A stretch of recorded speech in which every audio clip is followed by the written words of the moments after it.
Hello viewers, সকলকে স্বাগত জানাই SDStudyTutorial চ্যানেলে।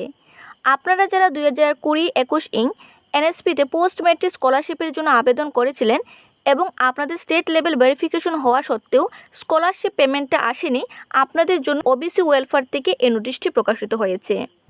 দেখে নেব এই নোটিশে কী বলা হয়েছে। ত্রিপুরায় স্থায়ীভাবে বসবাসকারী অন্যান্য পশ্চাৎপদ শ্রেণীভুক্ত ছাত্রছাত্রীরা যারা বিগত 2020-21 শিক্ষাবর্ষে পোস্ট ম্যাট্রিক স্কলারশিপ এর জন্য আবেদন করার পরবর্তী স্টেট লেভেল ভেরিফিকেশন হওয়া সত্ত্বেও এখন পর্যন্ত ব্যাংক অ্যাকাউন্ট ডিটেলস আপডেট বা ভ্যালিডেশন না হওয়ার কারণে স্কলারশিপ পাননি, তাদের উদ্দেশ্যে জানানো যাচ্ছে যে তারা যেন অতি অবশ্যই আগামী 20/9/2023 তারিখের মধ্যে ছাত্রছাত্রীদের ভ্যালিড ব্যাংক অ্যাকাউন্ট নাম্বার নিম্ন স্বাক্ষরকারীর অফিসে জমা দেওয়ার জন্য বলা হচ্ছে।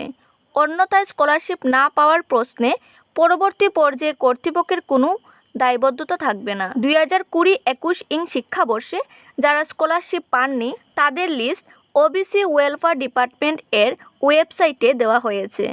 তো আপনারা এই নোটিশ থেকে বুঝতেই পারছেন যে যারা স্কলারশিপ অ্যামাউন্টটা পাননি আপনারাও ওবিসি ওয়েলফেয়ারের ওয়েবসাইটে গিয়ে আপনাদের নামটা চেক করতে পারেন। পাশাপাশি আপনারা ব্যাংক অ্যাকাউন্টের নাম্বারটাও সেপ্টেম্বরের 20 তারিখের মধ্যে জমা দিয়ে দেবেন, অন্যথায় আপনারা স্কলারশিপ অ্যামাউন্টটা পাবেন না।